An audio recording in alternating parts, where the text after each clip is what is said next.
চমৎকার একটি বিষয় নিয়ে আজকের এই গভীর অনুসন্ধানে যারা এই মুহূর্তে শুনছেন তাদের সবাইকে স্বাগত জানাই।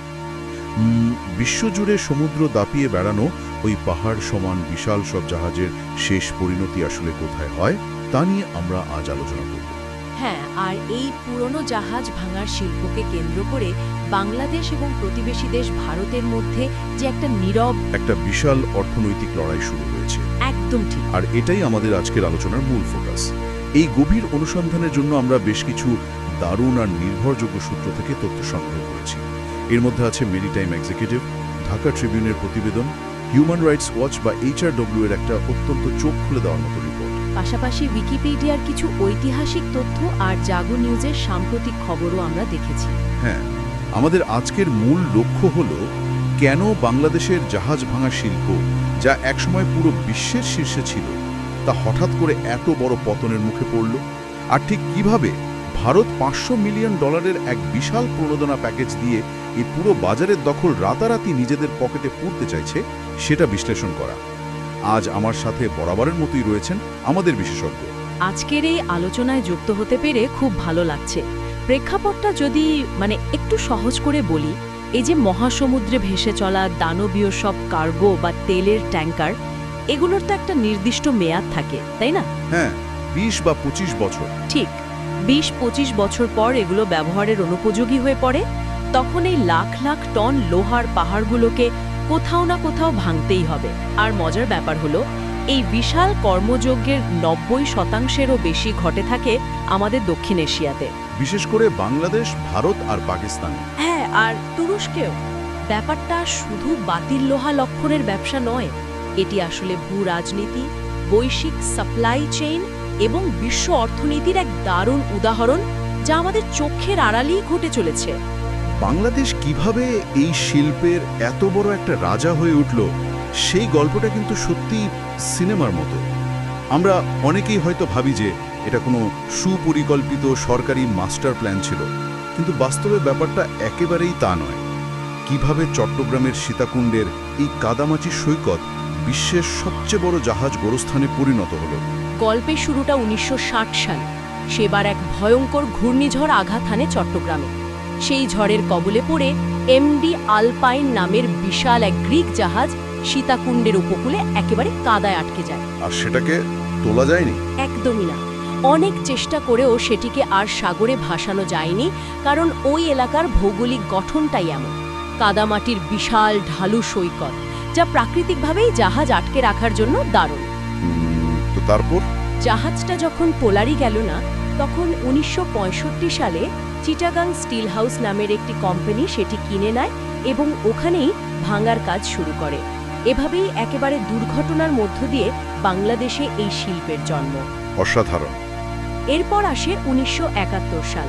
মুক্তিযুদ্ধের সময় পাকিস্তানি জাহাজ আল আব্বাস বোমার আঘাতে মারাত্মক ক্ষতিগ্রস্ত হয়।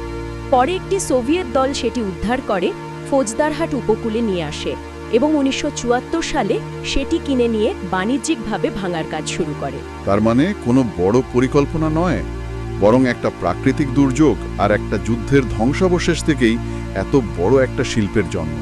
এবং একটা সময় এই শিল্প এতটাই বড় হয়ে ওঠে যে বাংলাদেশের মোট ইস্পাতের বা রডের প্রায় অর্ধেক যোগান দিত এই সীতাকুণ্ডের ইয়ার্ডগুলো। এখানকার সবচেয়ে চমকপ্রদ দিকটি হল এই শিল্পের বৈশ্বিক আধিপত্যের বিষয়টা। আপনি যদি 2021 বা 2023 সালের পরিসংখ্যান দেখেন, তাহলে অবাক হয়ে যাবেন।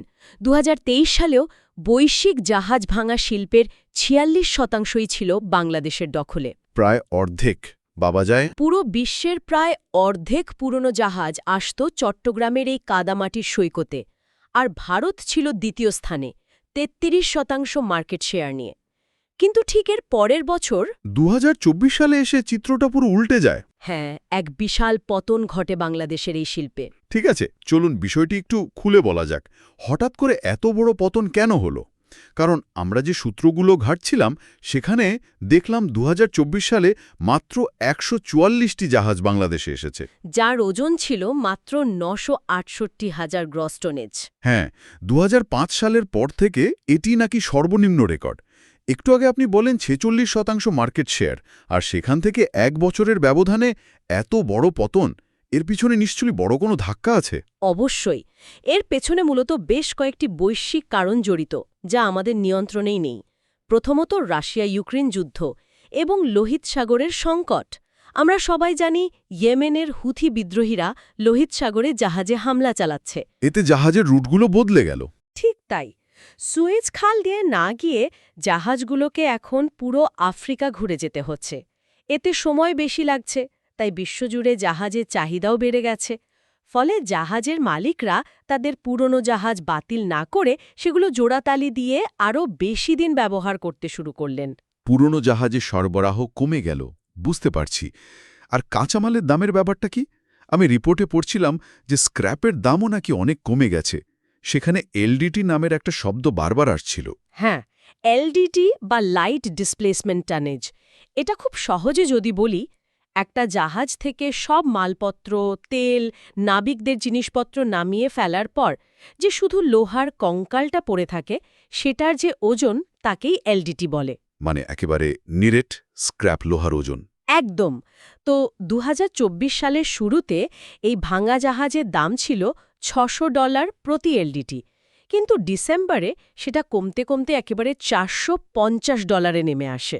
একদিকে জাহাজ নেই, অন্যদিকে দাম পড়ে গেছে। এই জোড়া ধাক্কায় দক্ষিণ এশিয়ার অনেক ইয়ার্ড সাময়িকভাবে বন্ধ করে দিতে বাধ্য হয়। এই অর্থনৈতিক পতনের বিষয়টা তো বুঝলাম, কিন্তু এই আলোচনার খুব জরুরি একটা অংশ আমাদের কভার করতে হবে, যা হয়তো অনেকেই এড়িয়ে যেতে চান। হিউম্যান রাইটস ওয়াচ বা HRW এর যে বিস্তারিত রিপোর্টটি আমরা দেখেছি, এখানকার তথ্যগুলো আসলেই শিওরে ওঠার মতো।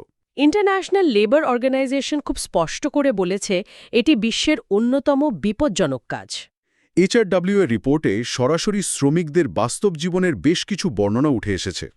যেমন ধরুন, রাখিব নামের ২০ বছর বয়সী এক তরুণের গল্প। ঘটনাটি ২০১৭ সালের। সে মাঝরাতে এক বেআইনি শিফটে কাজ করছিল। হঠাৎ বিশালাকার একটি ভারী লোহার টুকরো তার ওপর আশ্রে পড়ে। উফ! ঘটনাস্থলেই তার বাঁ পা শরীর থেকে বিচ্ছিন্ন হয়ে যায়। একই সাথে একটি লোহার রড তার পেট এফোর করে দেয়। সবচেয়ে মর্মান্তিক ব্যাপার হলো, ওই অবস্থায় রাখিবকে কাদামাটির ওপরে ৪৫ মিনিট অপেক্ষা করতে হয়েছিল উদ্ধারের জন্য। সত্যিই ভয়ঙ্কর একটা দৃশ্য। মাঝরাত হয়, ইয়ার্ডে কোনো গাড়ি ছিল না। শেষে তার সহকর্মীরা তাকে কাঁধে করে হাসপাতালে নিয়ে যায়। একইভাবে ২৮ বছর বয়সী সাখাওয়াতের গল্পটাও উঠে এসেছে। ২০১৯ সালে ভারী লোহার বান্ডিল কাঁধে নেওয়ার সময় পা পিছলে পড়ে যায় সে। তার ডান পা কেটে ফেলতে হয়। আর কোম্পানি তো চিকিৎসার কোনো খরচ দেয়নি। না, এখন সে রেল স্টেশনে ভিক্ষা করে বেঁচে আছে। শুধু দুর্ঘটনা নয়, ধীর মৃত্যুর শিকার হচ্ছেন তানভীরের মতো ৫০ বছর বয়সী অনেক শ্রমিক, যারা কোনো মাস্ক বা রেসপিরেটর ছাড়াই বিষাক্ত ধোঁয়ার মধ্যে গ্যাস কাটার দিয়ে লোহা কাটেন। তারা নিজেদের কাপড় মুখে পেঁচিয়ে ধোঁয়া থেকে বাঁচার চেষ্টা করেন। আমরা যদি একে বৃহত্তর প্রেক্ষাপটের সাথে যুক্ত করি, তাহলে দেখব এই বিপদের শিকড় আসলে আরও অনেক গভীরে। হিউম্যান রাইটস ওয়াচের রিপোর্ট অনুযায়ী এখানকার শ্রমিকদের ১৩% হল শিশু। আর রাতের বেলায় ওই বেআইনি শিফটগুলোতে নাকি শিশু শ্রমিকের হার ২০% গিয়ে পৌঁছায়। হ্যাঁ, রাতে কাজ করানোর মূল কারণই হল বাইরের চোখ ফাঁকি দেওয়া। এই গল্পগুলো শোনার পর স্বাভাবিকভাবেই মনে একটা প্রশ্ন জাগে। ইউরোপের দেশগুলো তো পরিবেশ আর মানবাধিকার নিয়ে অনেক সোচ্চার। তারা কিভাবে জেনে শুনে এই মৃত্যুফাঁদে তাদের জাহাজ পাঠাচ্ছে? এখানেই আসে আন্তর্জাতিক আইনের একটা বড় ফাঁকফোকর। ইউরোপীয় কোম্পানিগুলো এই দায় এড়ানোর জন্য ফ্ল্যাগস অফ কনভিনিয়েন্স নামের একটি পদ্ধতি ব্যবহার করে। ব্যাপারটা একটু বুঝিয়ে বলবেন? ধরুন, জার্মানির একজন জাহাজ মালিক, তিনি তার জাহাজটি জার্মানির পতাকায় না চালিয়ে লাইবেরিয়া বা পানামার মতো দেশের পতাকায় রেজিস্ট্রেশন করান। এরপর জাহাজটি যখন পুরনো হয়ে যায়, তখন তিনি সরাসরি বাংলাদেশের কোনো ইয়ার্ডে সেটি বিক্রি করেন না। তিনি বিক্রি করে দেন একজন ক্যাশ বায়ার বা মধ্যস্বত্বভোগীর কাছে, যারা মূলত শেল কোম্পানি বা কাগজে কোম্পানি। ঠিক। এই ক্যাশ বায়াররা তখন জাহাজটিকে সীতাকুণ্ডের সৈকতে এনে বিক্রি করে। ফলে কাগজপত্রে ইউরোপীয় মূল মালিকের কোনো দায়বদ্ধতায় আর থাকে না। তারা দিব্যি হাত ধুয়ে ফেলতে পারে। এর ফলে শুধু মানুষের জীবনের ক্ষতি হচ্ছে তা নয়, পরিবেশের ক্ষতিও অবর্ণনীয়। রিপোর্টে অশোক নামের এক শ্রমিকের কথা আছে, যিনি বলছিলেন কিভাবে জাহাজের বিষাক্ত বর্জ্য সরাসরি সমুদ্রে ফেলা হচ্ছে। স্থানীয় মৎস্যজীবীরা জানাচ্ছেন যে রাসায়নিকের কারণে সমুদ্রের পানি দূষিত হয়ে গেছে, মাছ মরে যাচ্ছে, জীবিকা ধ্বংস হচ্ছে তাদের। এই অন্ধকার দিকটা নিয়ে আলোচনা করাটা সত্যিই খুব জরুরি ছিল। তবে এই পরিস্থিতি কিন্তু আর খুব বেশি দিন এরকম থাকছে না। আন্তর্জাতিক মহল শেষ পর্যন্ত নড়ে চড়ে বসেছে। আগামী ২৬ জুন ২০২৫ থেকে হংকং কনভেনশন বা HAC নামের একটি আন্তর্জাতিক আইন পুরোপুরি কার্যকর হতে যাচ্ছে। এর মানে হল কাদামাটির সৈকতে কোনো সুরক্ষা ছাড়াই যেনতেনভাবে আর জাহাজ ভাঙা যাবে না।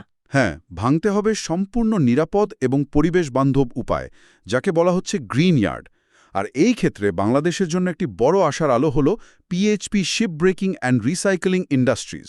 তারা প্রমাণ করেছে যে বাংলাদেশ চাইলেও পরিবেশ বান্ধব উপায় কাজ করতে পারে। তারা তো সম্প্রতি গ্রিন ফ্যাক্টরি অ্যাওয়ার্ড ২০২৫ পেয়েছে। একদম।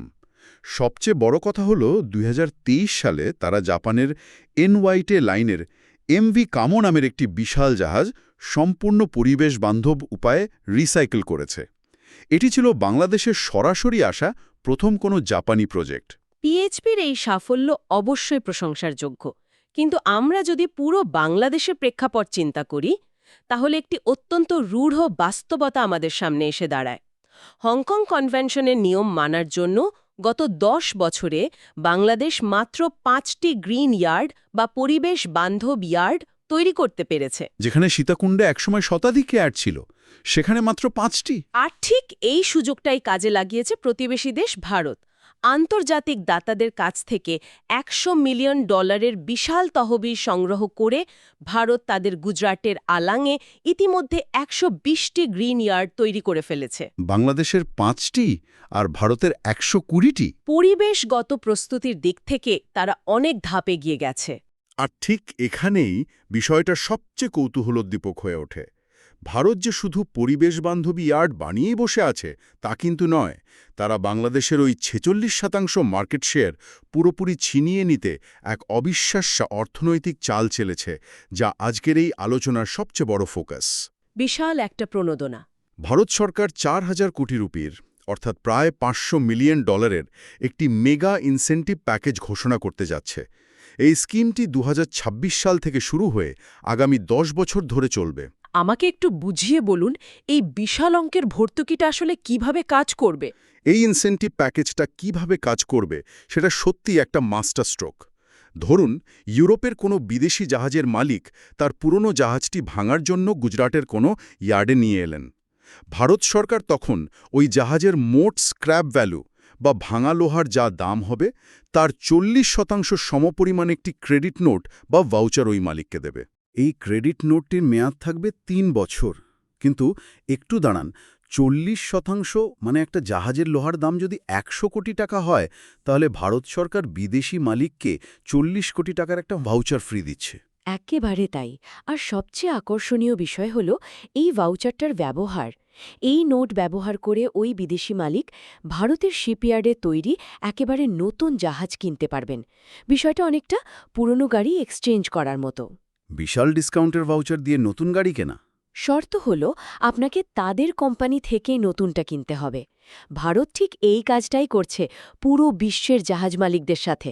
এমনকি মালিকরা চাইলে এই ক্রেডিট নোটগুলো বিক্রি বা ট্রেডও করতে পারবেন। তাহলে এই সব কিছুর মানে কি দাঁড়াচ্ছে? এর মানে তো ভারত এক ঢিলে অনেকগুলো পাখি মারছে। ঠিক ধরেছেন। এটি একটি অসাধারণ সার্কুলার ইকোনমি বা বৃত্তাকার অর্থনীতির মডেল। বিদেশি জাহাজ ভারতে আনো, সেটি ভাঙো, সেই সস্তা এবং পুনর্ব্যবহারযোগ্য লোহা ব্যবহার করো, আর ভারতের মাটিতেই ওই লোহা দিয়ে নতুন জাহাজ বানাও। আর সেই নতুন জাহাজ আবার ওই বিদেশিদের কাছেই বিক্রি করো। শুধু এই প্যাকেজে নয়, এর পাশাপাশি ভারত ২৫,০০০ কোটি রুপির বা প্রায় $৩ বিলিয়ন একটি ম্যারিটাইম ডেভেলপমেন্ট ফান্ড গঠন করছে। তাদের লক্ষ্য শুধু জাহাজ ভাঙা নয়, নির্মাণেও চীনের মতো পরাশক্তি হওয়া। ভারত এমনকি পূর্ব উপকূলেও নতুন জাহাজ ভাঙা ইয়ার্ড বানানোর পরিকল্পনা করছে। কেন? শুধু গুজরাটেই তো তাদের ১২০টি ইয়ার্ড আছে, পূর্ব উপকূলে কেন? কারণ দক্ষিণ পূর্ব এশিয়া বা জাপান, কোরিয়ার মতো দেশগুলো থেকে আসা পুরনো জাহাজগুলো যখন বঙ্গোপসাগর দিয়ে আসে, তখন তারা যেন চট্টগ্রামে পৌঁছানোর আগেই সেগুলোকে ছিনিয়ে নিতে পারে। ২০২৫ সালের পর পরিবেশের নিয়মে চাপে অসংখ্য পুরনো জাহাজ বাতিল হয়ে যাবে। আগামী কয়েক বছরের মধ্যে পুরনো জাহাজের বিশাল এক স্ক্র্যাপ সুনামি আসতে যাচ্ছে বিশ্বজুড়ে। আর ভারত সেই সুনামির পুরোটাই নিজেদের পকেটে পড়তে চায়। পুরো বিষয়টা আসলেই চোখ খুলে দেওয়ার মতো।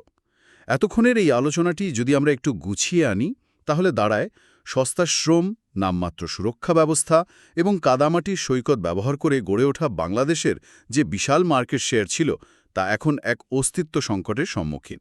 একদিকে হংকং কনভেনশনের ডেডলাইন, অন্যদিকে ভারতের এই $500 মিলিয়ন বিশাল ভর্তুকি। এই দুইয়ের চাপে বাংলাদেশের এই শিল্প টিকে থাকতে পারবে কিনা তা নিয়ে গভীর সংশয় তৈরি হয়েছে। যারা শুনছেন তাদের মনে হতে পারে এই এত তথ্য জানা কেন জরুরি। এটি কিন্তু শুধু কয়েক হাজার টন লোহা লক্করের বিষয় নয়। এটি আমাদের চোখে আঙুল দিয়ে দেখিয়ে দেয় যে কিভাবে আন্তর্জাতিক পরিবেশগত আইন এবং প্রতিবেশী দেশগুলোর আগ্রাসী ভূরাজনৈতিক ভর্তুকি পুরো বিশ্বের সাপ্লাই চেনকে রাতারাতি বদলে দিতে পারে। এটি একটি অত্যন্ত গুরুত্বপূর্ণ প্রশ্নের জন্ম দেয়। হংকং কনভেনশন এবং ইউরোপীয় নিয়মের চাপে জাহাজ ভাঙা শিল্প যখন কাদামাটির সৈকত থেকে সরে গিয়ে অত্যাধুনিক, স্বয়ংক্রিয় এবং সম্পূর্ণ সুরক্ষিত গ্রিন ইয়ার্ডে চলে যাবে, তখন চট্টগ্রামের ওই মানুষগুলোর কি হবে? হ্যাঁ, উইকিপিডিয়ার তথ্যানুযায়ী প্রায় 2 লাখ অদক্ষ শ্রমিক। এই 2 লাখ শ্রমিকের জীবন ও জীবিকা এই মারাত্মক ঝুঁকিপূর্ণ কাজটির উপর নির্ভরশীল।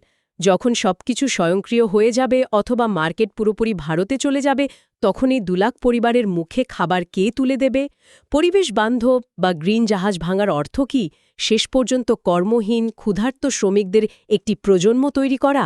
খুব চমৎকার এবং একই সাথে খুব কঠিন একটা ভাবনার জায়গা তৈরি করে দিলেন। এই লাখ লাখ খেটে খাওয়া মানুষের পুনর্বাসনের দায়িত্ব আসলে কার, সেটা সত্যিই ভাবার বিষয়। পরিবেশ রক্ষা করাটা জরুরি, আন্তর্জাতিক ব্যবসাটাও বুঝতে হবে।